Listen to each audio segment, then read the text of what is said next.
Hello বন্ধুরা, আজকে আমি যেটা করতে চলেছি শিউলি পাতার বড়া। ওটা ছোটোবেলা ছোট ছোট ছেলেদেরকে শিউলি পাতা থেতো করে রস বার করে খাওয়াতো, আর তার থেকে বড় যারা তাদেরকে বেটে বড়ি শুকনো করেও খাওয়াতো।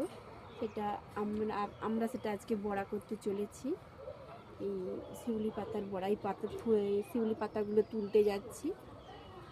এই ছাদের উপরেই আছে গাছটা, নিচ থাকতেই গাছটা আমাদের ছাদে হাত দিয়ে যায় পাতা তুলতে, তাই কয়েকটা পাতা তুলে নিচ্ছি। আমার এখন তোলা হয়ে গেছে, আমি এগুলো নিয়ে যাচ্ছি, পাতাগুলো ধুতে হবে। তো গাইস, আজকে শিউলি পাতা বড়া করার জন্য দেখিয়েছি। আমরা প্রথমে বেসন নিয়ে নিয়েছি, ঠিক আছে। তারপরে আমরা এর মধ্যে কী দেবো দেখো, জল তুমি তোমার পরিমাণ মতন দিয়ে দাও।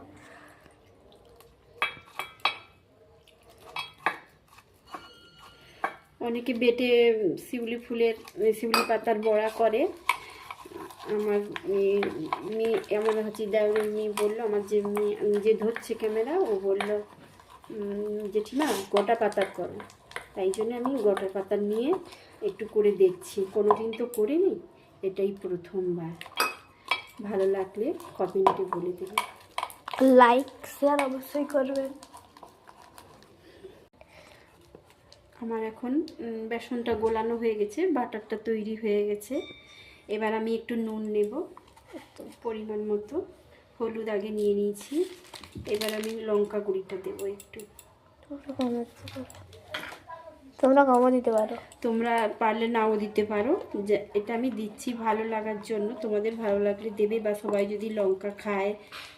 গ্যাসটা জ্বেলে নিয়েছি, এবার কড়াইটা বসিয়ে দেবো। কড়াইটা বসিয়ে নিচ্ছি।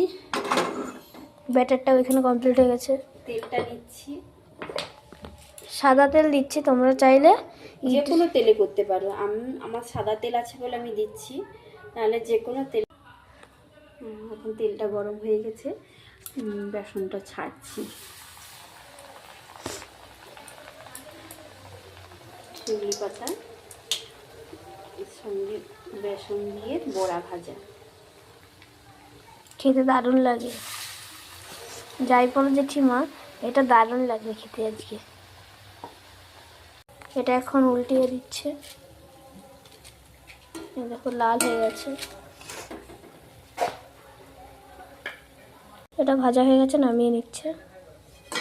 বলো, ভাজা হয়ে গেছে, নামিয়ে নিচ্ছি, আবার কড়াতে দিচ্ছি। তার আগে খেয়ে বলছি কেমন হয়েছে। দারুণ হয়েছে, অসাধারণ। প্রথমে বলছিলাম জেঠিমা